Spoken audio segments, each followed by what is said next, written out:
إن هذه أمتكم أمة واحدة وأنا ربكم فاعبدون وما أرسلناك إلا رحمة للعالمين.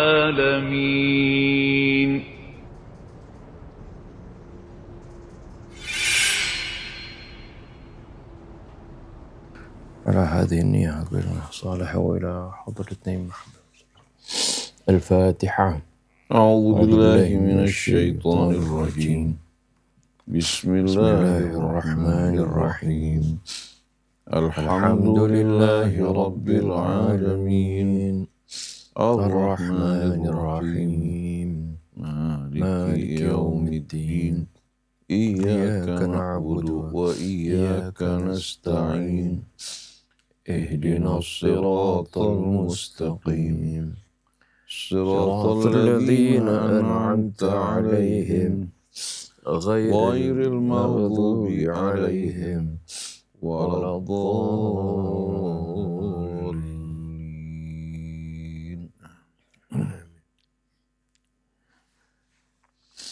أعوذ بالله من الشيطان الرجيم. بسم الله الرحمن الرحيم.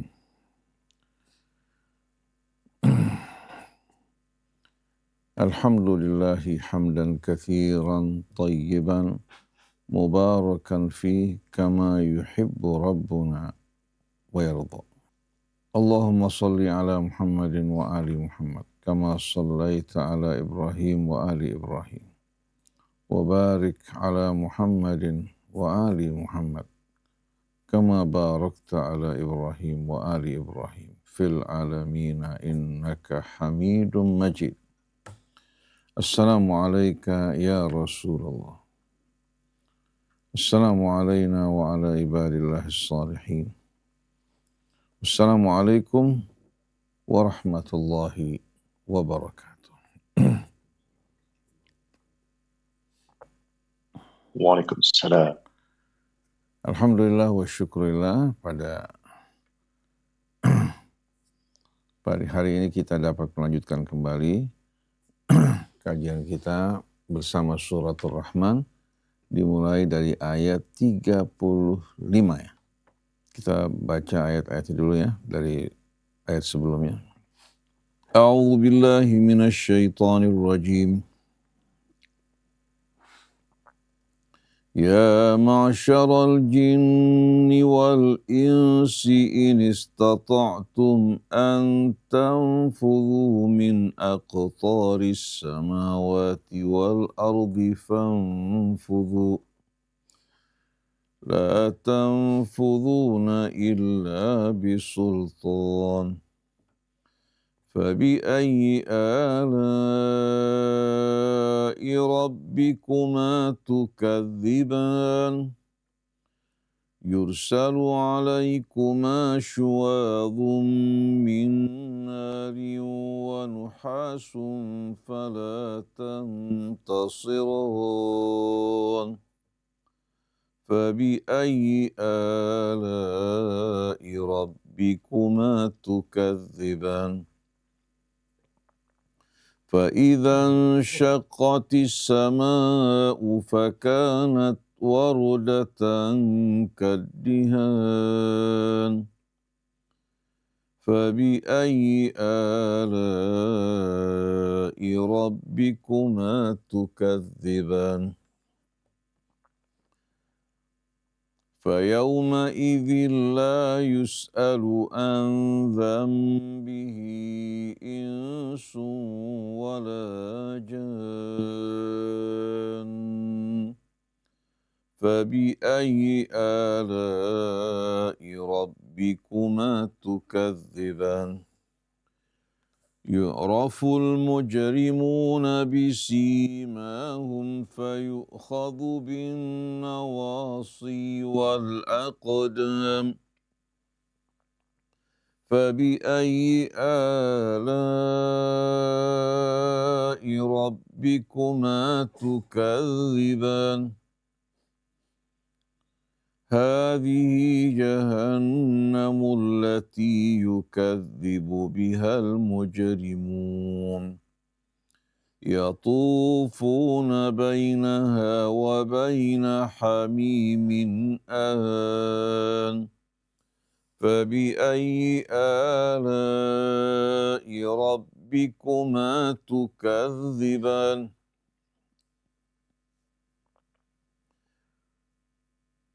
ولمن خاف مقام ربه جنتان فبأي آلاء ربكما تكذبان ذواتا أفنان فبأي آلاء ربكما تكذبان فيهما عينان تجريان فبأي آلاء ربكما تكذبان فيهما من كل فاكهة زوجان فبأي آلاء ربكما تكذبان متكئين على فرش بطائنها من استبرق وجنى الجنتين دان فبأي آلاء ربكما تكذبان فيهن قاصرات الطرف لم يطمثهن إنس قبلهم ولا جان فبأي آلاء ربكما تكذبان كأنهن الياقوت والمرجان فبأي آلاء ربكما تكذبان هل جزاء الإحسان إلا الإحسان فبأي آلاء ربكما تكذبان صدق الله العظيم صدق الله العظيم وصدق رسوله الكريم ونحن على ذلك من الشاهدين. Ikhwan akhwat yang dirahmati Allah. Kalau kita melihat ayat demi ayat yang kita baca, dimulai dari firman Allah Subhanahu wa taala, "Sanafrughu lakum ayyuhats tsaqalan." Kita saksikan setelah itu Allah Subhanahu wa taala mulai memberikan peringatan kepada kita akan kelemahan kita, ketidakmampuan kita untuk lari lepas dari cengkeraman Allah Subhanahu wa taala. Seseorang apabila berbuat kejahatan di satu negara, dia bisa melarikan diri bersembunyi di negara yang lain. Apalagi di antara dua negara yang tidak menandatangani perjanjian ekstradisi. Dia bisa berlari, bisa menyembunyikan diri. Lepas dari cengkeraman penguasa yang berkuasa atas negerinya. Tapi di hari akhir nanti, dia tidak akan sama sekali mampu untuk mengelak dari tanggung jawabnya dan tidak akan mampu untuk melarikan diri keluar dari kekuasaan Allah Subhanahu wa taala. Sanafrughu lakum ayyuhats tsaqalan. Di sini menunjukkan arti bagaimana Allah Subhanahu wa taala setiap saat mengawasi semua perbuatan hambanya, baik yang kecil maupun yang besar. Begitu pula niat dan tujuan dari amal mereka diketahui Allah Subhanahu wa ta'ala, baik dalam kesendirian maupun dalam keramaian. Dan Allah Subhanahu wa ta'ala kelak, ya, di hari pengadilan nanti, Allah Subhanahu wa ta'ala akan turun tangan sendiri mengadili manusia. Dengan saksi-saksi dari para malaikat yang bersaksi, anggota tubuh kita hingga kulit tubuh kita akan menyampaikan kesaksiannya pada hari tersebut. Dan Allah sudah bersumpah dalam suratul Buruj, wa syahidin wa masyhud, tentang saksi dan yang disaksikan. Nabi juga akan tampil sebagai saksi. Fa kaifa idza ji'na min kulli ummatin bisyahidin wa ji'na bika ala haula'i syahida. Bagaimana kelak di saat setiap umat Allah panggil saksi mereka yang telah menyampaikan pesan-pesan Allah. Lalu kami hadirkan engkau wahai Rasulullah sebagai saksi di tengah-tengah mereka. Yauma idzi yawaddul ladzina kafaru wa asawur rasul law tusawwa bihimul ardu wa la yaktumunallaha haditha. Maka pada hari tersebut orang-orang kafir yang dulu hidup sesuka hati mereka, berbuat semau mereka, melakukan tindakan kejahatan dan brutal. Mereka berharap kalau diri mereka diratakan dengan tanah. Dan pada saat itu mereka tak akan mampu sama sekali untuk melarikan diri dari tanggung jawab mereka. Wala yaktumunallaha haditha. Mereka tak akan mampu menyembunyikan.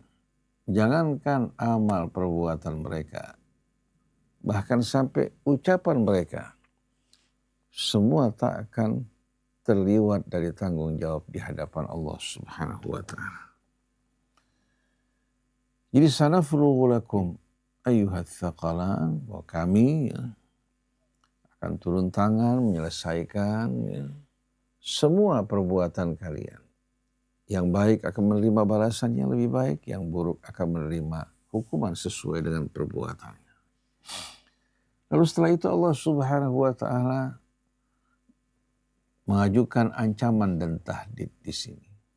Ya ma'asyaral jinni wal ins, wahai bangsa jin dan manusia, in istata'tum an tanfudhu min aqtaris samawati wal ardi fanfudhu. Kalau kalian memiliki kemampuan untuk menerobos penjuru langit dan bumi, silahkan kalian melarikan diri. Silahkan kalian melarikan diri. La tanfudhuna illa bisultan. Sekali-kali kalian tak akan mampu untuk menerobos, keluar dari penjuru langit dan bumi melainkan dengan sultan. Sedangkan sahibus sultan adalah Allah Subhanahu wa ta'ala. Ini kalau kita ikuti seri ancaman ayat demi ayat. Lalu masuk kepada ayat berikutnya. Yursalu alaikuma syuwadhum min narin wa nuhasun fala tantasira. Dikirimkan di tengah-tengah kalian syuwadhum min nar, nyala api, wa nuhasun, demikian pula cairan tembaga, fala tantasiran. Maka pada hari tersebut kalian tak akan mampu untuk menyelamatkan diri kalian. Bahkan tak ada seorang pun yang kuasa untuk menolong kalian. Kalau kita lihat ayat ini merupakan ayat-ayatnya yang menjelaskan saat-saat kehancuran alam semesta yang digambarkan Allah dalam banyak ayat. Nanti kita pada saat membaca uraian Sayyid Qutb, kita lihat beliau mengaitkan sekian banyak ayat yang menggambarkan saat-saat terjadinya kehancuran dunia kita ini. Idza sama'un syaqqat wa adhinat li rabbiha wa huqqat wa idzal ardu muddat wa alqat ma fiha wa takhallat. Begitu juga idza sama'un fatarat wa idzal kawakibun tatharat wa idzal biharu fujirat. Begitu juga idza syamsu kuwirat. فَإِذَا انشَقَّتِ السَّمَاءُ فَكَانَتْ وَرْدَةً كَالدِّهَانِ. Dan apabila langit terbelah hancur berkeping-keping, lapisan udara pelindung bumi kita akan mengalami kehancuran. Maka pada saat itu tak ada yang menahan dari serangan badai mataharinya, kemudian gravitasi juga yang hilang. Hukum-hukum yang tadinya menjaga keseimbangannya, seluruhnya pada saat tersebut lenyap. Fakanat wardatan kaddihan, maka pada saat itu dia berubah warnanya bagaikan bunga mawar yang berwarna merah. Kaddihan bagaikan kilauan minyak. Kalau seorang katakan memanaskan minyak hingga titik panas tertentu, dia akan menyaksikan bagaimana pemandangan yang begitu menakutkan, mengerikan. Nah, langit nanti akan mengalami kehancuran, akan berubah warnanya laksana warna bunga mawar merah yang berkilau bagaikan kilauan minyak, menggambarkan situasi yang panas dan mengerikan serta menakutkan. Fayauma idzin la yus'alu an dzambihi insun wala jan. Maka pada hari itu manusia maupun jin tidak akan ditanyakan lagi mengenai dosa-dosa mereka. Kenapa hari ini sekalian? Ayat berikutnya menerangkan. Ini bukan berarti tidak menerangkan adanya hisab. Tapi ada tanda-tanda yang membedakan orang-orang yang melakukan kejahatan dari orang yang tidak berbuat jahat. Tidak perlu adanya alat detektor pada hari tersebut atau pemeriksaan apakah dia ini orang baik atau orang buruk. Begitu juga pada hari tersebut orang-orang yang berbuat kejahatan tidak perlu lagi ditanyakan tentang identitas mereka, tentang kejahatan dosa yang mereka lakukan. Karena yu'raful mujrimuna bisimahum fayukhadhu bin nawasi wal aqdam. Karena mereka-mereka yang melakukan kejahatan dikenali dari tanda-tanda pada wajah mereka. Wajah yang hitam legam, kejahatan yang pernah mereka lakukan, kebohongan yang mereka ciptakan, kebencian, permusuhan yang mereka taburkan akan terlihat pada wajah mereka. Sebagaimana dalam surat Al-Imran, yauma tabyaddu wujuhun wa taswaddu wujuh. Begitu juga dalam surah Abasa, wujuhu yawma idzin musfirah dhahikatun mustabsyirah wa wujuhun yawma idzin 'alaiha ghabarah tarhaquha qatarah. Perbedaan antara wajah orang yang beriman, yang hidup di dalam kebaikan, wajah mereka ceria. Sebagaimana hati mereka bersih dari kebencian, permusuhan, dan fitnah, wajah mereka menampilkan semua itu. Berbeda dengan orang-orang yang sepanjang hidupnya melakukan kejahatan, menyebarkan fitnah, wajah mereka hitam, legam, penuh dengan debu, menggambarkan keletihan dan putus asa. Yu'raful mujrimuna bisimahum. Dikenali orang-orang yang berbuat kejahatan dengan tanda-tanda mereka pada wajah mereka. Fayu'khadhu bin nawasi wal aqdam. Lalu mereka direnggut, dijambak kaki dan ubun-ubun kepala mereka, lalu mereka dilontarkan ke dalam api neraka jahanam. Saksikan apabila tukang ayam hari sekalian mengambil ayam dari keranjangnya. Ada yang diambil kepalanya, ada yang diambil kakinya, hari sekalian tergantung jangkauan dari tangan mereka. Nah, pada hari tersebut dengan segala kehinaan, manusia yang melakukan kejahatan, mereka dijambak, direnggut dari kepala mereka, dari kaki mereka, kemudian dilontarkan dalam api neraka jahanam. Ini menggambarkan keadaan mereka yang hina dina, wal'iyadzubillah. Dan ini balasan yang sesuai dengan kejahatan yang mereka lakukan. Mengerikan sekali. Orang yang berbuat kejahatan sekarang mungkin gak sadar. Tapi begitu mereka menyaksikan kembali rekaman amal mereka, mereka saksikan layar-layar amal menampilkan semua perbuatan mereka. Allah gambarkan dalam kitab sesuai dengan pemahaman orang-orang pada saat tersebut. Tapi kitab Allah Subhanahu wa Ta'ala pasti akan berbeda. Sekarang kita saksikan puluhan ribu buku bisa kita kumpulkan dalam CD-ROM. Begitu juga sekian banyak visual yang bisa dikumpulkan dalam dalam sebuah memori. Nah, pada saat tersebut semua memori kita, baik yang bersifat audio atau visual, semua akan tampak dengan jelas. Dan pada saat tersebut orang tak akan dapat mengelak. Kalau sekarang CCTV menampakkan perbuatan seseorang, maka rekaman amal Allah jauh lebih dahsyat daripada apa yang kita bayangkan. Daripada kita melihat, menyaksikan amal kita yang buruk yang membawa kesedihan, kenapa kita tidak isi dengan amalan soleh yang akan membuat kita tersenyum, bahagia, bersyukur kepada Allah di dunia maupun di hari akhirat.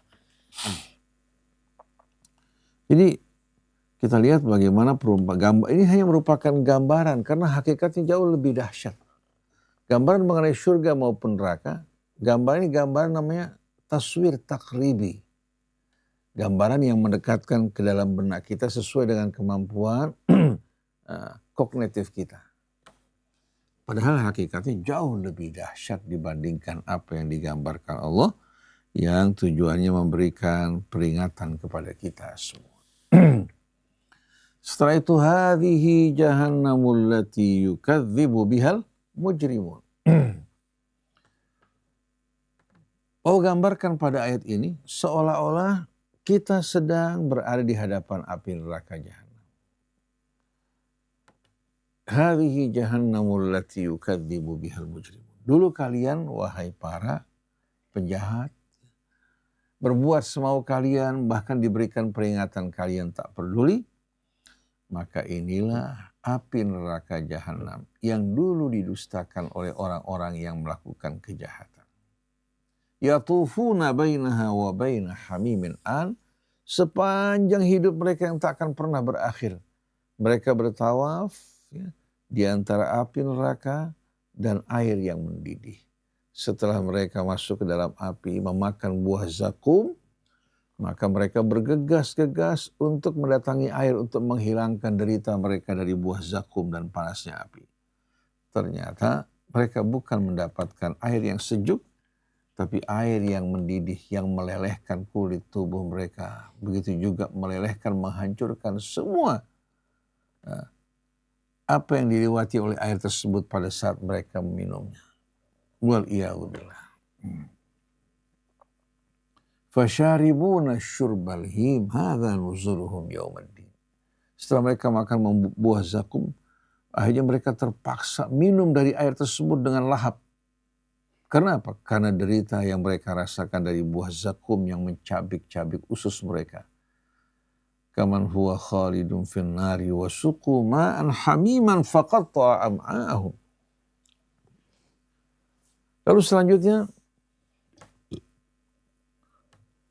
kita berpindah atau diajak Allah berpindah dari pemandangan mereka-mereka yang melakukan kejahatan dengan azab dan siksanya. Allah alihkan perhatian kita menuju mereka-mereka yang mendapatkan janji Allah dengan kenikmatan dan kesenangannya. Waliman khafa maqama rabbih jannatan. Bagi orang yang takut hormat kepada makam Tuhannya, Allah sediakan jannatan. Jannatan di sini hadirin sekalian dalam bentuk tasniyah atau mutsanna. Bisa saja ya sebagaimana pandangan sebahagian, dua surga, satu untuk jin, satu untuk manusia. Tetapi ya, ada lagi pandangan yang lebih luas lagi, bahwa jannatan dalam bentuk tasniyah ini sebetulnya menggambarkan beraneka macam taman surga. Seperti dalam surat Saba, jannatani an yaminin wa shimal. dua kebun di kanan maupun di kiri mereka sepanjang perjalanan. Yang jelas ya, pada saat itu tidak menggambarkan hanya dua kebun, tapi beraneka macam kebun yang subur dan makmur menghasilkan berbagai macam buah-buahan. Oleh karena itu kata tasniyah, kata ini sering digunakan untuk jumlah yang banyak. Seperti umpamanya, labbaik Allahumma labbaik. Itu menunjukkan arti tasniyah. Tapi ternyata maksudnya ijabatan ba'da ijabatin, ijabatan ba'da ijabatin. Kayak bergegas-gegas, ya Allah menyambut seruanmu. Dia menyambut berulang-ulang. Begitu juga wasa'daik, labbaik Allahumma wasa'daik. Begitu juga ungkapan dalam suratul Kahfi, kiltal jannataini atat ukulaha walam tadlim minhu syai'a. Ini bukan menggambarkan hanya dua kebun, tapi kebun yang bermacam-macam, ada kormanya, ada anggurnya. Begitu juga ada berbagai macam tanaman-tanaman seperti gandumnya, seperti yang diceritakan sebelumnya. Wadrib lahum mathalan rajulaini ja'alna li ahadihima jannataini min a'nabin wa hafafnahuma binakhlin wa ja'alna bainahuma zar'a. Kita lihat di sini bukan hanya kebun korma atau anggur, ada az-zuru seperti pohon-pohon gandum, ya, kacang-kacangan dan lain sebagainya. Sampai kepada wa fajjarna khilalahuma nahara, dan kami pancarkan khilalahuma di antara dua kebun tersebut nahara, sungai. Kiltal jannataini atat ukulaha walam tadhlim minhu syai'a. Ini menggambarkan bahwa mereka dikelilingi oleh kebun-kebun dengan sungai yang mengalir di tengah-tengahnya. Jadi waliman khafa maqama rabbih jannatan, bagi yang hormat takut kepada maqam Tuhannya, Allah sediakan beraneka macam kebun.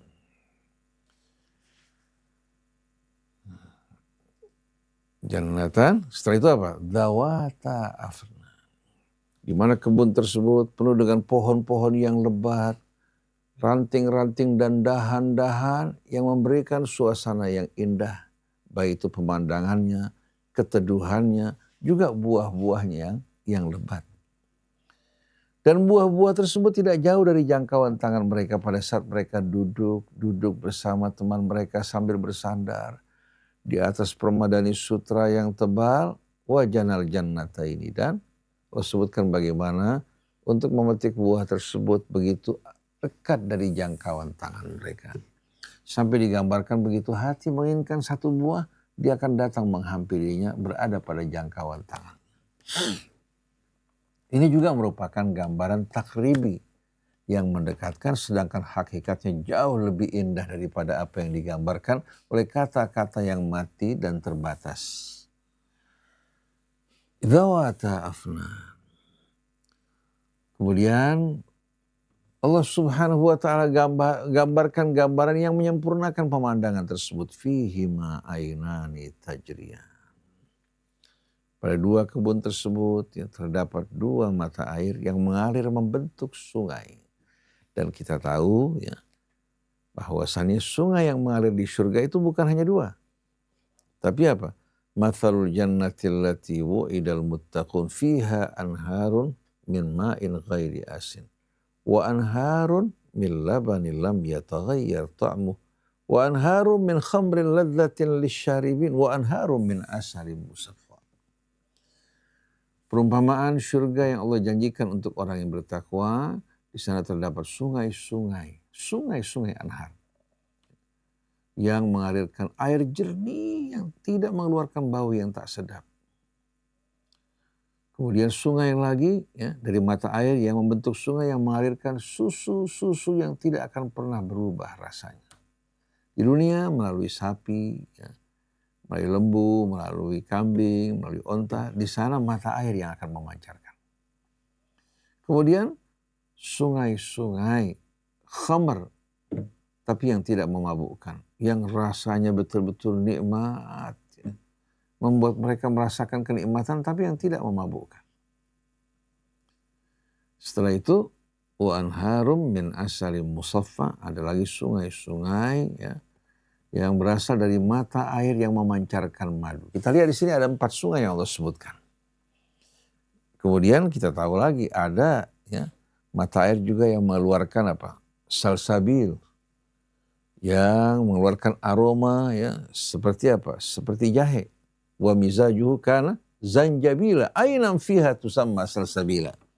Mata air yang dinamakan salsabil. Jadi kalau kita lihat di sini ya, kata jannatan bukan hanya menunjukkan kata dua, tapi menunjukkan beraneka macam sungai, begitu juga beraneka macam buah-buahan. Fihima ainani tajriyan. Lalu setelah Allah menggambarkan semua itu, fabi ayyi ala'i rabbikuma tukadziban. Pada saat menjelaskan tentang azab atau kehancuran kiamat, penutup ayat ini menjelaskan apa? Menjelaskan nikmat peringatan yang Allah berikan sebelum terjadi. Karena kalau orang sudah meninggal dunia, peringatan tak akan berguna buat dirinya. Oleh karena itu peringatan tidak kalah, ya, tidak kalah nikmatnya dibandingkan dengan apa? Balasan kebaikan atau kenikmatan yang dirasakan seseorang. Bisa dia berjalan di jalan yang berliku-liku, di tengah-tengah lembah, tebing dan gunung, ada tanda-tanda yang menunjukkan kemana kita pergi, tanda-tanda bahaya dengan gambar tengkorak umpamanya, atau tikungan yang tajam. Ini merupakan apa? Anugerah dari Allah Subhanahu wa Ta'ala. Begitu juga peringatan yang akan dialami oleh manusia, bahwa mereka tidak akan hidup sia-sia, semua perbuatan mereka akan dipertanggungjawabkan di hari akhir nanti. Fihima min kulli fakihatin zawjan. Dan di sana mereka akan menjumpai buah-buahan yang begitu indah, beraneka macam yang berpasang-pasangan. Ini juga sebagai isyarat bahwa hukum berpasang-pasangan ini hukum yang diciptakan Allah, sedangkan Allah tidak berpasangan. Allah berfirman, wa min kulli syai'in khalaqna zawjain, dari segala sesuatu kami ciptakan berpasang-pasangan, yang menggambarkan bagaimana makhluk Allah yang saling membutuhkan. Beda dengan Allah. Laisa kamitslihi syai', dan dia juga ghaniyun 'anil 'alamin. Kemudian muttaqi'ina fiha ala furushim batainuha min istabraqi wa janal jannataini. Dan ini melengkapi gambaran kenikmatan surga ya bagi kita semua, apalagi bagi bangsa Arab, di mana sungai di Mekah, di Madinah, sebagaimana kita tidak terdapat sungai di sana. Merupakan daerah yang kering dan kerontang, pemandangan gunung-gunung yang tandus. Muttaqi'ina ala furushim batainuha min istabraqi wa janal jannataini. Dan mereka duduk bersandar bertelakan di atas furus, jamak dari farsyah. Itu juga menunjukkan arti permadani. Hamparan di bawah, mereka duduk di atas hamparan, sedangkan isi dari hamparan tersebut adalah apa? Istabrak, sutra yang tebal.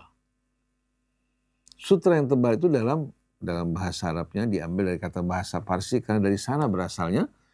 Istabrak itu adalah sutra yang tebal. Jadi bukan dari kapuk, bukan dari busa, tapi isi ya dari hamparan di bawahnya adalah istabrak, sutra yang tebal. Muttaqi'ina ala furushin batainuha min istabrakin wa janal jannataini. Dan kemudian paduan dari kenikmatan tersebut, pemandangan dari buah-buahan, mata airnya, ya, gemericik-gemericik air, ditambah dengan hamparan di bawah yang dalamannya adalah sutra yang tebal, wa janal jannataini, dan jangkauan dari buah-buahan yang ada pada pohon-pohon yang bermacam-macam begitu dekat dari jangkauan tangan mereka. Jana, ya jenis itu memetik. Wa janal jannataini, dan fabi ayyi ala'i rabbikuma tukadziban. Maka tunjukkan nikmat yang manakah dari nikmat-nikmat yang Allah sebutkan yang kalian dustakan wahai bangsa jin dan manusia. Berulang kali Allah ingatkan kita akan nikmatnya. Fihinna qasiratut tarfi lam yatmithunna insun qablahum walajam. Allah tambahkan lagi kenikmatan yang lain.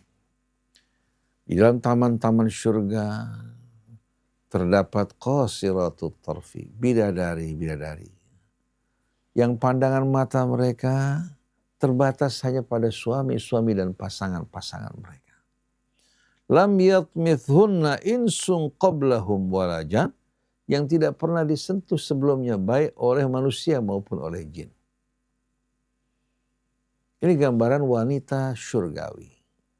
Oleh karena itu wanita-wanita duniawi, kalau ingin betul-betul menikmati syurga, dalam kehidupan dunia juga mereka menjaga aurat mereka, menjaga pandangan mata mereka. Sebetulnya pandangan mata yang liar ini baik pria maupun wanita membawa penderitaan. Sebagaimana pepatah Arab mengatakan, ra'aital ladzi la kulluhu anta qadirun 'alaiha wala an ba'dihi anta sabiru. Ra'aital ladzi la kulluhu anta qadirun 'alaihi wala an ba'dihi wa anta sabiru. Ada seorang laki-laki memandang seorang wanita dengan pandangan terpana. Bukan hanya melintas, pandangan yang terpana. Memandang tubuhnya, lekuk-lekuknya, juga keindahannya. Ditegur oleh seseorang. Ketahuilah, bahwa api yang besar itu berasal dari percikan api yang kecil. Begitu juga pandangan matamu. Kenapa kamu memandang yang akan membuat kamu menderita? Kamu memandang banyak hal yang kamu tidak kuasa untuk memilikinya. Seandainya kamu memiliki sebahagiannya, belum tentu engkau akan mampu bersabar. Sebahagian aja kamu miliki, belum tentu engkau bersabar. Kalau hanya memiliki tanpa beban, mungkin itu kenikmatan. Tapi kalau kamu memiliki dengan beban yang berat, laki-laki biasanya pada saat dia menikah yang kedua dia bangga, tunjukkan pada orang di sana sini. Dia menikah lagi 3. Orang hanya melihat kebanggaan dan kesenangan sepintas. Padahal beban yang dipikul, perasaan tidak nyaman, ya, seiring juga dengan kenikmatan yang dirasakan, tapi yang jelas perasaan tidak nyamannya itu pasti akan lebih besar dibandingkan perasaan nyamannya.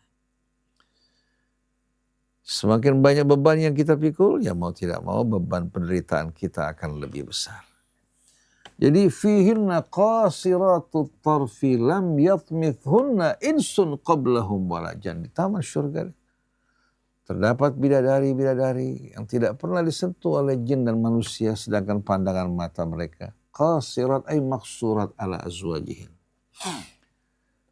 Lalu timbul pertanyaan, kemana perginya wanita-wanita yang beriman yang hidup di dunia bersama suami mereka?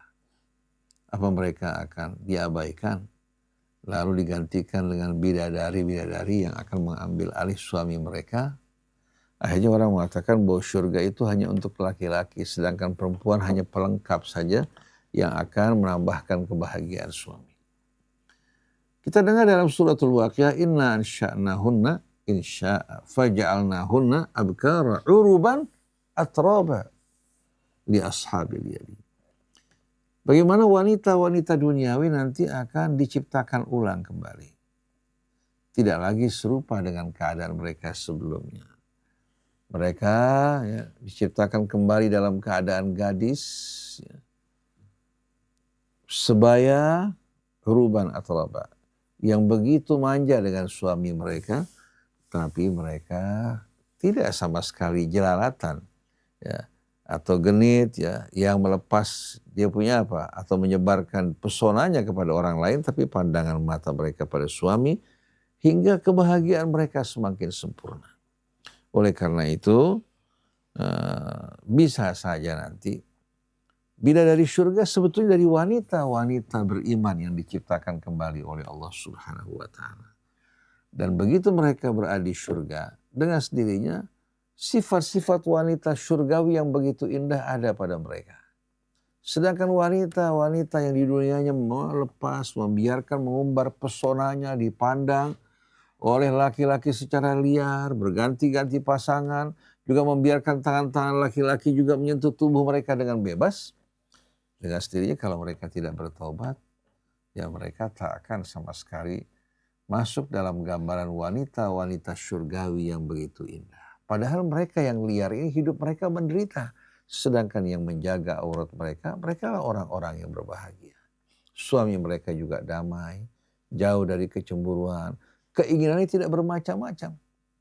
Tapi kalau laki-laki jelalatan memandang perempuan 1, 2, 3, akhirnya yang di rumah juga dia tidak dapat nikmati, yang di luar juga tidak akan memuaskan dirinya, yang ada hanya penderitaan dan kesengsaraan wal'iyadzubillah. Begitu juga seorang wanita kalau mengumbar pandangan matanya, dia akan membandingkan pria di luar dengan pria di sampingnya. Dia merasakan kekurangan di sana sini. Karena dia tidak melihat kekurangan juga pria lain, yang nampak adalah keindahan dan pesonanya. Semua itu merupakan bisikan dan tipu daya syaitan. Lam yatmithunna insun qablahum wala jan. Fabi ayyi ala'i rabbikuma tukadziban. Nah, gambaran ini jangan ditangkap hanya satu gambaran, tapi gambaran yang saling melengkapkan dan menyempurnakan. Lalu Allah gambarkan wanita syurgawi tersebut, ka'annahunna liyaqutu wal marjan, seolah-olah mereka adalah yakut dan marjan. Yakut adalah permata yang warnanya putih bercahaya, sedangkan marjan warnanya merah. Dia merupakan batu-batuan yang berasal dari terumbu karang. Di Laut Merah paling banyak hal seperti ini. Begitu juga di Australia yang panjangnya seperti kita pernah baca sampai ribuan kilometer. Nah, marjan yang berasal dari Laut Merah ini berwarna merah bila digosok ya. Warnanya begitu indah, dipadu dengan warna yakut. Kulit tubuh wanita tersebut putih bercahaya bagikan yakut. Kemudian ada apa? Ada ulasan dan usapan merah. Sebagaimana wanita-wanita yang menggunakan merah pipi. Ya. Kalau ini bukan merah pipi tapi keaslian dari yakut dan marjan. Nah, wanita-wanita yang menjadi wanita syurgawi, persiapkan dirinya dari sekarang dalam kehidupan dunia. Insya Allah yang tadinya mengeluhkan kekurangan pada wajahnya, ya, hendaknya dia persiapkan dirinya untuk kehidupan yang lebih indah. Sedangkan yang diberikan kelebihan pada wajahnya, jangan dibanggakan, seharusnya disyukuri dan dijaga serta dipelihara kehormatannya. Setelah itu ditutup dengan firman Allah, hal jazaul ihsani illal ihsan, bukankah balasan al-ihsan, ya, kebaikan adalah kebaikan. Yang baik dibalas dengan yang lebih baik, yang buruk dibalas dengan perbuatan yang buruk.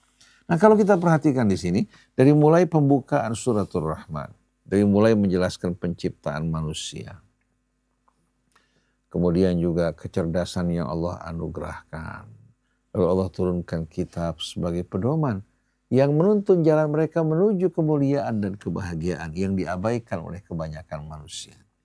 Lalu Allah jelaskan bukti-bukti kebesarannya, kemudian juga keadilan yang tak terhingga, mengajak kita untuk hidup dengan penuh keadilan.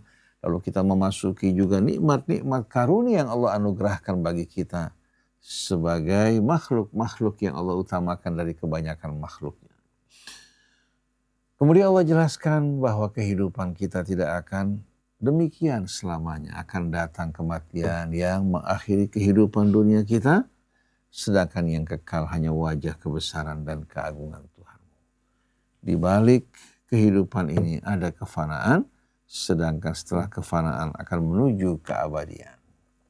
Kemudian Allah Subhanahu wa ta'ala sebagaimana memulai penciptaan akan mengakhiri juga penciptaan tersebut. Kemudian setelah kematian akan ada kehidupan yang baru dengan dimensi yang berbeda dengan kehidupan sebelumnya. Nah, mulai paparan ayat demi ayat bagi mereka yang berbuat kejahatan dan bagi mereka yang berbuat kebajikan. Nah, penutupnya hal jaza'u al-ihsani illal ihsan. Pada kajian berikutnya insya Allah kita akan membaca gambaran dari apa? Penghuni surga dan taman surga yang tingkatannya di bawah apa? Di bawah dari apa yang Allah gambarkan tadi. Dua-duanya merupakan penghuni surga, tapi yang satu lebih tinggi dari yang lain seperti was-sabiqun as-sabiqun ulaikal muqarrabun.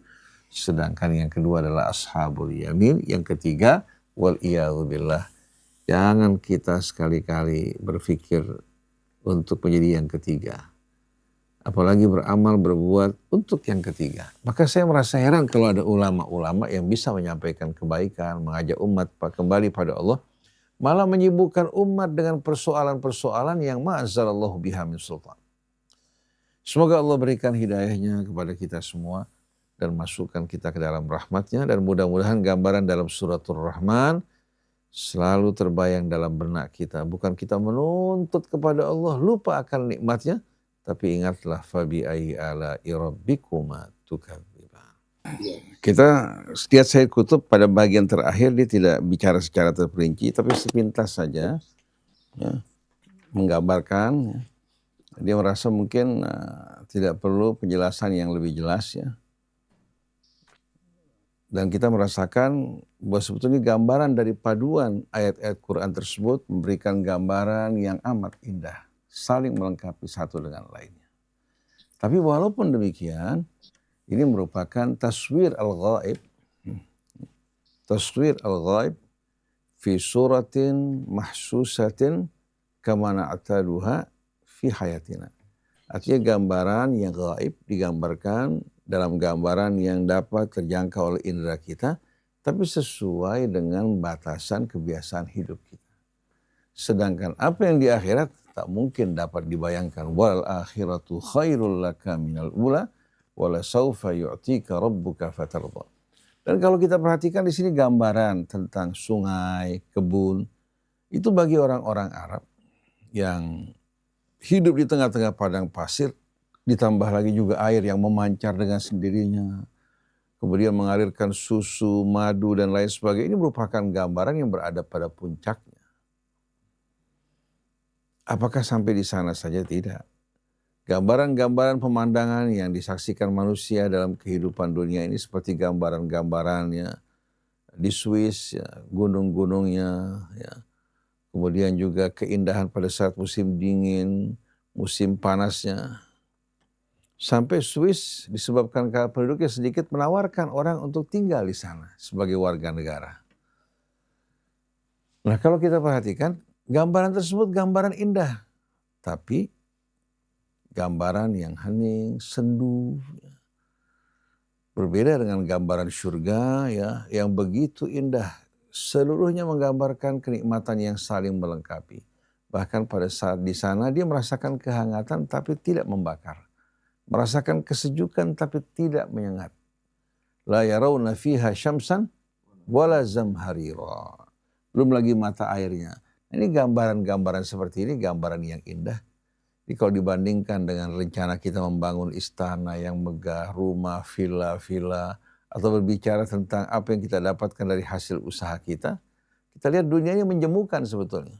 Apalagi kalau kita dengar dalam suasana perjuangan ucapan-ucapan Felix Xiao dan kelompok-kelompok salafi, membuat hati betul-betul merasakan apa? Walaupun kenikmatan dimiliki seseorang, tapi dengan mendengarkan hal-hal seperti ini, membuat kenikmatannya hilang. Oleh karena itu di hari akhirat nanti la yasma'una fiha lagwan wala ta'thima. Kata-kata yang sia-sia nggak bakal kedengaran lagi. Apalagi kata-kata dosa. Yang ada hanya salam. Nah ini yang kita harus biasakan di antara kita mengucapkan salam, menaburkan salam, menjaga diri kita. Dalam dialog kemarin kebetulan dalam rekaman kita, ada pertanyaan. Kita ini sekarang umat Islam cukup besar. Mungkin 1/5 dari penduduk bumi. Tapi kenapa umat Islam tak mampu untuk menyebarkan Islam ya, agar meluas? Lalu bagaimana caranya kita membuat Islam begitu menarik, mempesona sebagaimana yang ditawarkan Rasul bagi masyarakat, baik itu jahiliyahnya maupun ahli kitabnya? Kalau di antara kita saja kaum muslimin terdapat pertentangan, perselisihan, dan permusuhan, bagaimana kita bisa menawarkan Islam seperti ini kepada orang-orang yang belum Islam? Seharusnya justru kita menawarkan Islam sebagaimana Quran menjelaskan Islam. Sebagaimana Rasul menampakkan Islam yang begitu indah. Baik itu akhlak pekertinya. Sampai dalam perang pun umat Islam tidak biadab seperti apa? Orang-orang di luar Islam. Membunuh tawanan, menyiksa mereka. Kita lihat Hamas sebagai contoh. Ini bukan umat yang langsung berhubungan dengan Rasul. Hamas, mereka menawan tawanan Israel, tapi mereka merasakan sebagai tawanan bukan tawanan. Mereka dihormati, mereka dimuliakan. Sampai ketika mereka kembali ke negeri mereka, membuat Netanyahu geram luar biasa. Karena menjadi propaganda yang positif buat Hamas. Bahkan wanita-wanitanya disiapkan salon buat mereka, makanan yang baik. Anak-anak mereka dengan anak-anak Palestina berkumpul bersama-sama bermain-main. Sedangkan tawanan Palestina di Israel jangan ditanya. Dari penyiksaan, penganiayaan, bahkan dibuat lapar, dibuat menderita. Wanita-wanita yang diganggu kehormatannya. Ini Netanyahu. Dan inilah profil dari Zionis. Jadi kita lihat kalau kita beramal untuk surga, kita tidak beramal karena untuk dilihat orang, untuk diperhatikan orang, atau sebagai reaksi atas kebaikan orang kita berbuat baik, atau kita bereaksi buruk karena sikap orang lain yang buruk. Tidak. Tapi kita camkan betul-betul beramal untuk Allah, untuk bekal kita di hari akhir. Dan kita beramal untuk penilaian Allah, bukan penilaian manusia. Nah itu yang kita harapkan, jadi kita menawarkan Islam. Sebagaimana Islam dulu tidak ada yang namanya Qadariyah, nggak ada Jabariyah, nggak ada juga Syiah, nggak ada Sunnah. Tapi udhulu fis silmi kafah.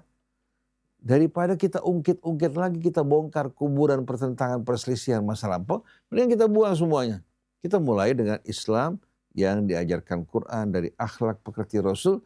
Jadi nggak perlu lagi kita pusing-pusing menjawab berbagai macam persoalan. Dan subhanallah, kenapa musuh Islam kok gemar sekali menghidupkan lagi persoalan-persoalan semacam ini? Sampai orang yang belajar Islamologi di Kanada, di negara-negara barat, justru persoalan seperti ini yang ditimbulkan. Lalu bagaimana perdebatan antara kelompok Mu'tazilah, antara kelompok Jabariyah. Kita asyik bicara seperti ini, lupa bahwa kereta sudah jalan menuju surga, sedangkan kita berada di tebing api neraka, wal-iyadzubillah. Mungkin kita nggak baca teks Arabnya, ada pertanyaan-pertanyaan, diskusi atau apa masalah ini. Sedikit ada dua hal. Yang pertama dari yang kita bahas tadi, yaitu firman Allah Subhanahu wa taala, fa yauma idzal la yus'alu an dzambihi insun wala jan. Pada saat itu ya, baik bangsa jin maupun manusia tidak akan ditanya tentang dosanya. Ini jangan diambil, dipenggal ayat ini kemudian nanti dosa kita nggak bakal ditanya walaupun kita salah. Nah, padahal ini berbicara tentang bagaimana pada saat azab datang itu nggak dilihat lagi, nggak ditanya lagi orang baik atau orang yang berdosa atau tidak berdosa, seperti itu. Ini berbicara tentang ketika ayat sebelumnya, yaitu fa idzan syaqqatis sama'u fa kanat wardatan kaddiha. Ini berbicara pada saat terjadinya kiamat. Maka pada saat itu ya, ketika datang azab ya nggak ditanya lagi ya seorang tentang dosanya ya, karena itu azabnya menyeluruh seperti itu. Atau ketika kalau orang sudah memang ditentukan dia menjadi ahlun nar ya, maka pada saat disiksa udah nggak ditanya lagi seperti itu ya. Walaupun sebelumnya ditanya ya, alam ya'tikum nadhir dan sebagainya. Tapi ini ayat ini berkaitan, jangan dipotong di satu penggalan seperti itu. Tapi ayat sebelumnya, yaitu ketika datangnya azab ya, ketika datangnya kiamat. Fa idzan syaqqatis sama'u fa kanat wardan, dan kedihan ini menggambarkan tentang datangnya hari kiamat. Yang kedua yaitu waliman khafa maqama rabbih jannatan. Ini juga sering diperselisihkan, tapi yang Anda pahami kalau melihat dari pembicaraan Al-Qur'anul Karim, di mana Al-Qur'an selalu membicarakan kedua sisi. Al-Quran bicara tentang surga, Al-Quran juga berbicara tentang neraka. Al-Quran berbicara tentang kebaikan, Al-Quran juga berbicara tentang keburukan yang harus kita hindari, seperti itu. Artinya cover both side lah, seperti itu.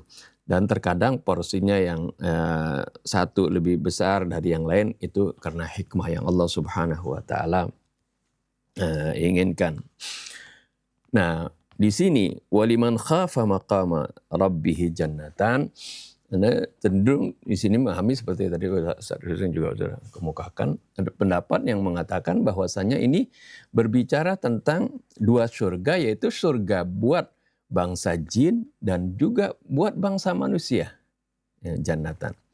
Ya, karena apa? Di ayat-ayat yang lain ya, antum mungkin tidak dapati bagaimana balasan bagi bangsa jin yang beriman. Kan nggak diterangkan. Tapi bagaimana bangsa jin yang dimasukkan ke neraka jahanam. Misalnya, walaqad dzara'na li jahannama katsiran minal jinni wal insi lahum qulubul la yafqahuna biha dan seterusnya. Atau itu dalam surah Al-A'raf ayat 179. Wa tammat kalimatu rabbika la amla'anna jahannama minal jinnati wan nasi ajma'in. Ini dalam surah akhir surah Hud ya. Itu berbicara tentang bangsa jin dan manusia yang dimasukkan ke neraka jahanam. Dan juga bagaimana kita baca ayat-ayat yang lain, ya, bagaimana manusia dengan bangsa jin berdebat, saling menyalahkan seperti itu ketika mereka dimasukkan ke dalam neraka. Ini semua berbicara tentang bangsa jin yang diazab.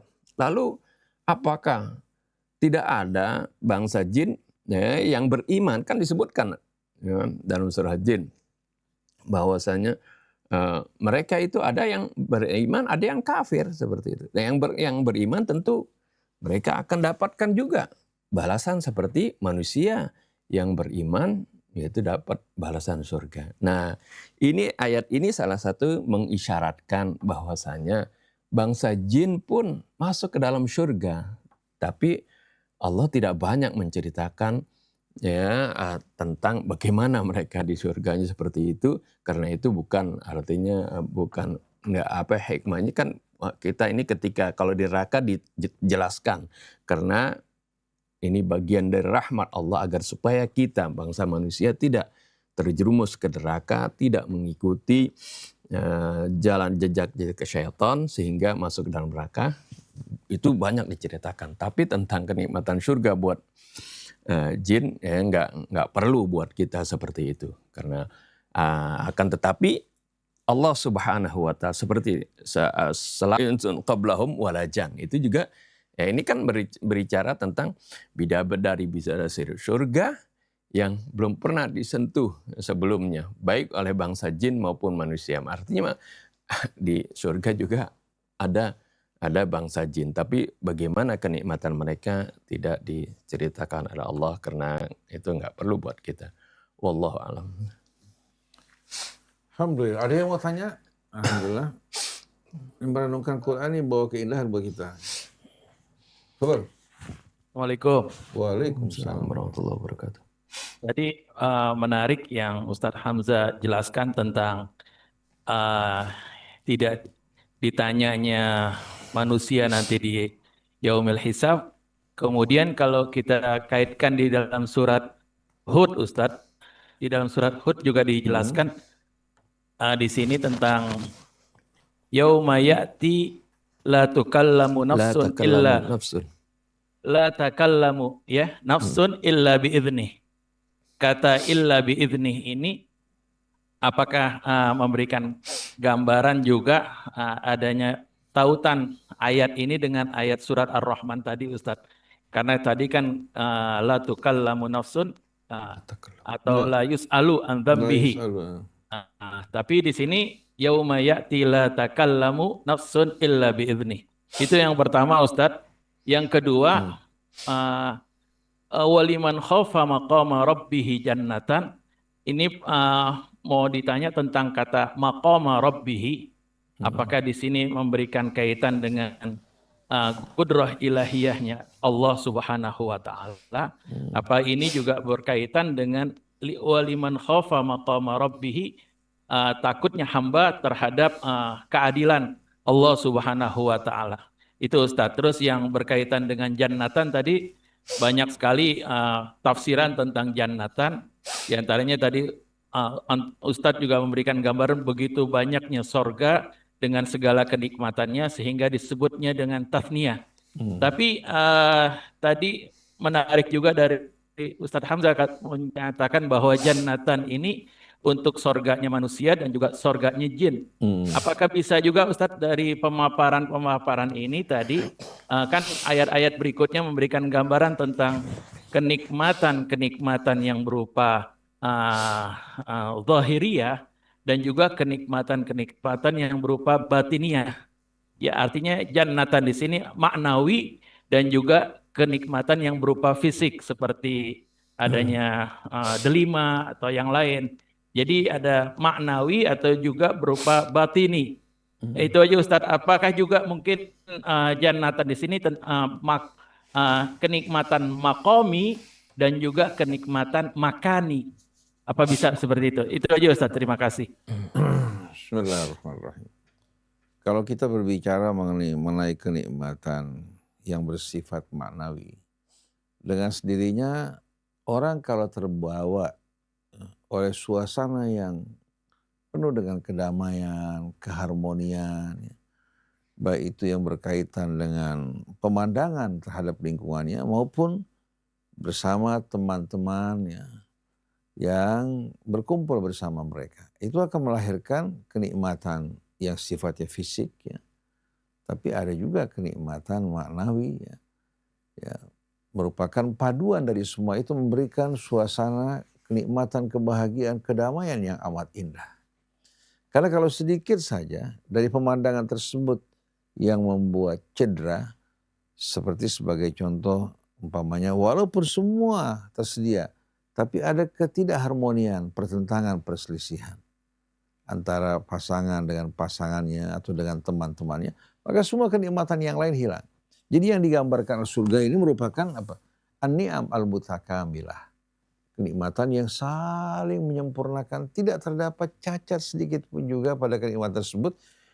Hingga di samping kenikmatan yang sifatnya hissi, juga kita merasakan kenikmatan maknawi yang amat-amat mendalam, betul-betul. Nah, kalau bicara mengenai tentang khauf, ya, seperti tadi yang Ahmad disebutkan, Allah berfirman dalam surat An-Nazi'at. Putus Ustaz. Putus ya. Nah, kalau kita bicara mengenai kata khafa ya khafu, ya, dengan sendirinya kata khafa ini menunjukkan makna yang bermacam-macam. Orang kalau takut dari ancaman, katakan bahaya, seperti berhadapan dengan ancaman singa yang mendekat, atau berhadapan dengan ancaman ular yang berbisa yang mengancam dirinya, atau berhadapan dengan bencana seperti dalam peperangan, dengan sendirinya membuat orang itu justru apa? Melarikan diri dari semua itu, berusaha menghindar dari ancaman. Berbeda dengan rasa takut kita kepada Allah. Takut kita kepada Allah justru membuat kita merapat ke sisi Allah. Kita mendekat ke sisi Allah, berlindung kepadanya, karena tidak ada tempat berlindung yang aman bagi kita dari Allah Subhanahu wa ta'ala kecuali kepada Allah. Fafirru ilallahi inni lakum minhu nadhirum mubin. Kita berlari dari murka Allah, dari adabnya, menuju rahmat dan naungannya dengan kita mengikuti bimbingan dan tuntunannya. Sebagaimana firman Allah dalam surat An-Nazi'at, fa amma man tagha wa athara al-hayata ad-dunya fa innal jahima hiyal ma'wa. Siapa yang keluar dari batas dan rel, hidup merajalela membabi buta, mengutamakan kehidupan dunia. Orang begitu mengutamakan kehidupan dunia, maka dia tidak lagi peduli terhadap peringatan Allah ataupun janjinya. Maka api neraka jahim tempatnya. Sebaliknya, wa amma man khafa maqama rabbih wa nahan nafsa 'anil hawa fa innal jannata hiyal ma'wa. Adapun yang hormat, takut kepada maqam Tuhan, khafa maqama rabbih wa nahan nafsa 'anil hawa, dan dia menahan, tidak mengikuti bujuk rayu syahwat dan hawa nafsunya, hingga mengendalikan dirinya, membuat dirinya menjadi orang yang betul-betul terkendali, bukan dikendalikan oleh syahwatnya. Wa nahan nafsa 'anil hawa fa innal jannata hiyal ma'wa, maka syurgalah sebagai tempat kediaman. Nah ini betul-betul memang merupakan hal yang paling berat, sulit kita mengendalikan syahwat kita.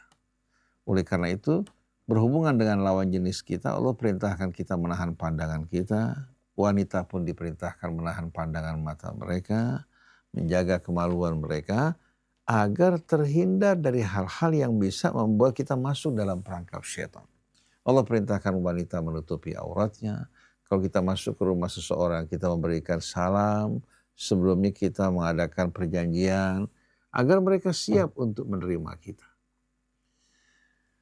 Jadi kalau kita perhatikan adab yang Al-Quran jelaskan dalam surat An-Nur, tujuannya untuk menjaga kita dari hal-hal seperti yang disebutkan tadi.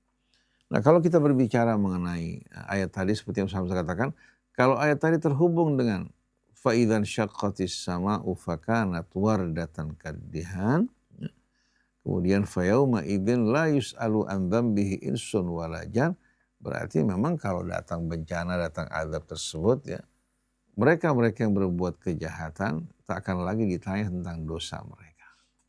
Artinya pada saat itu dengan sendirinya azab akan lebih apa? Akan lebih dekat dari orang-orang yang berbuat kejahatan. Dan pada saat terjadi kiamat, sebagaimana riwayat-riwayat yang kita dengar, orang-orang yang beriman yang soleh pada saat tersebut telah apa? Telah diwafatkan oleh Allah Subhanahu wa Ta'ala. Yang mengalami hari yang dahsyat tersebut adalah mereka-mereka yang ingkar lupa kepada Allah Subhanahu wa Ta'ala. Nah, kalau terhubung dengan ayat berikutnya, fa yauma idzin la yus'alu an dzambihi insun wala jan, artinya sudah memasuki hari hisab, maka jelas sekali perbedaan antara orang yang durhaka dengan orang yang berbuat baik dengan tanda-tanda mereka. Tapi bukan berarti menggambarkan bahwa tidak ada hisab. Artinya dengan sendirinya akan terpisah yang beriman, beramal soleh dengan orang yang berbuat kejahatan. Wamtazul yauma ayyuhal mujrimun, terpisahlah kalian orang-orang yang durhaka dari orang-orang yang beriman. Sebagaimana dalam surat Al-Hadid, yauma taral mu'minina wal mu'minat yas'a nuruhum baina aydihim wa bi aymanihim busyrakumul yaum. Di sebelah kiri enggak disebutkan sama Allah cahaya. Karena sebelah kiri ini merupakan ashabus shimal. Sebagaimana pada ayat berikutnya, yauma yaqulul munafiquna wal munafiqatu lil ladzina amanu nzuruna naktabis min nurikum qila irji'u wara'akum faltamisu nura faduriba bainahum bisurin batinuhu fihi rahmah wa zahiruhu min qibalihi al-'adzab. Ketika orang-orang munafik mereka digiring di dalam padang mahsyar, mereka berkata kepada orang yang beriman, tunggu kami agar kami bisa juga berjalan di bawah cahaya kalian. Atau malaikat berkata kepada mereka, berbalik kalian ke belakang. Kalian ikuti cahaya, silakan cari cahaya di tempat yang lain. Atau dipisahkan antara yang beriman, yang betul-betul tulus dengan orang-orang yang munafik. Di dalam mereka menikmati kebahagiaan dan rahmat, di luar azab yang akan menggiring dan menyiksa mereka. Jadi kalau kita lihat ya, bisa kemungkinan itu merupakan kelanjutan dari saat-saat fayauma idzin la yus'alu an dzambihi insun wala jan, bisa terhubung dengan ayat berikutnya hingga disebutkan yu'raful mujrimuna bisimahum fayu'khadhu bin nawasi wal aqdan. Yang jelas kita lihat di sini gambaran penghuni api neraka. Sesuai dengan kehidupan mereka di dunia, gambaran penghuni syurga sebagaimana kesabaran mereka, ketaatan dan keimanan mereka, mereka menikmati balasan yang amat indah. Bagi orang-orang kafir menyaksikan penduduk Gaza ini yang teraniaya, penderitaan. Tapi bedanya, ya, bagi orang yang beriman, mereka sebetulnya sedang siap memanen kenikmatan yang lebih besar. Pada saat Iran perang bersama Israel, Iran juga mengalami serangan. Banyak korban berjatuhan. Di Israel pun demikian, cuma bedanya, in takunu ta'lamun fa innahum ya'lamuna kama ta'lamun wa tarjuna minallahi ma la yarjun. Kalau kalian luka-luka, mereka juga luka. Kalian takut, mereka juga takut. Ketahuilah, bedanya mereka tidak mengharapkan surga setelah kematian mereka. Sedangkan kalian memiliki harapan dari keridhaan Allah dan balasannya. Oleh karena itu, ketika Tariq bin Ziyad berperang melintasi Jabal melintasi selat Tariq Gibraltar, melintasi Gibraltar, kemudian dia bakar perahunya agar pasukan tidak kembali. Dia mengatakan, kami berperang dalam kebenaran. Kami mencintai kematian sebagaimana kalian mencintai kehidupan. Karena setelah kematian bagi para pejuang adalah surga. Sedangkan mereka yang berperang nggak jelas kemana mereka akan pergi. Dan orang Yahudi tahu sebetulnya apa yang mereka lakukan salah. Dan perbuatan mereka perbuatan buas. Tapi demikianlah orang-orang yang mengutamakan dunia. Bukan hanya orang Yahudi, orang-orang Islam banyak yang percis ke Yahudi. Bahkan lebih jahat daripada Yahudi. Orang Islam lebih jahat daripada Yahudi. Sudah nggak berjuang untuk membela Islam, malah mereka rela menjadi kaki tangan setan. Merelakan diri mereka jadi kaki tangan setan. Kalau dikatakan, kamu kaki tangan setan, dia nggak bakal terima. Pada perbuatan dia justru mempropagandakan perbuatan-perbuatan setan. Wal'iyadzubillah. Sudah pukul 7, insya Allah kita lanjutkan kembali. Assalamualaikum. Atau sedikit, Ya. ini Ustaz, ini studi banding antara ayat ini. Ini apakah di sini yauma idzin la yus'alu an dzambi insun wala jan. Ini yauma idzin yafirul mar'u min akhi wa abi wa ummi wa bani, itu apakah menampakkan itu kan kekalutan pada saat itu. Dan dijawab ya'rifuna mujrimuna bisimahum Yu'raful mujrimun. yu'raful mujrimuna bisimahum wa yauma idzin bin lawasi wal aqdam. Yang saya tanyakan kedua, Jannatan. Ustaz jelaskan tadi jannatan itu tasnya al-mustanna mencakup jama'. Ada pernah Ustaz saya mengajukan bacaan di dalam khutbah nikah di sini nawaina an na'tiya bi khutbatin nikah misla ma nawahu, baca kalimatnya di situ nawahu, tapi Ustaz bilang nggak perlu pakai nawahu, nawa ahluna cukup. Apa perbedaan fi'il mencakup jamak? Nah di sini Ustaz jelaskan di sini kan mana wow. Ya, kalau kata kerja itu ya, kata kerja kan kita tahu kata kerja bagi fa'il yang jamak nggak perlu dijamak kan? Mithlu manawahu ahluna ya, atau aslafuna. Sebetulnya niatnya juga bukan merupakan satu hal yang urgent dan penting ya, tapi dikembangkan di belakang hari. Ya. Tapi memang tujuan dari pernikahan itu kan tujuannya apa? Untuk ihsan kan, menjaga kehormatan, kemuliaan. Tapi kalau sekarang khutbah nikahnya nawaina, katakan an nulqiya khutbat nikah kama nawahu ahluna wa aslafuna. Tapi yang kawin nggak begitu. Yang kawin nikah setelah itu khalas mulai jungkir balik. Kemudian bersenang-senang yang nggak terhubung sama sekali dengan tujuan pernikahan untuk menjaga kehormatan. Nah kalau bicara mengenai tadi Abdullah ya, contoh Rabbul Masyriqain ya, dengan Rabbul Masyariqi wal Magharib. Rabbul Masyariq wal Magharib. Ya. Jadi memang ya tanawaban antara jumlah tasniyah dengan jamak. Kemudian berkaitan dengan apa yang disebutkan yauma yafirul mar'u min akhihi wa ummihi wa abi, dengan sendirinya itu jelas kan, antara ibu yang beriman sama anak yang gak beriman kan jelas. Pada hari itu si anak ngubar-ngubar ibunya minta tolong, ibunya bilang nafsi, nafsi. Begitu juga anak yang beriman, ibunya gak beriman, ya. Si ibu mohon agar si anaknya memberikan pertolongan, si anak mengatakan nafsi, nafsi ya ummi. Dalam kehidupan dunia bisa saling tolong menolong, di hari akhirat nanti pada saat tersebut langsung dipisahkan antara yang beriman dan tak beriman. Jadi dalam hal ini ya, kalau kita lihat gambaran dari ayat tadi itu bisa terhubung dengan ayat sebelumnya atau ayat sesudahnya. Cuma memang kita yang paling penting kita perhatikan di sini, ini gambaran-gambaran yang disebutkan tadi itu merupakan seri dari ancaman Allah Subhanahu wa Ta'ala.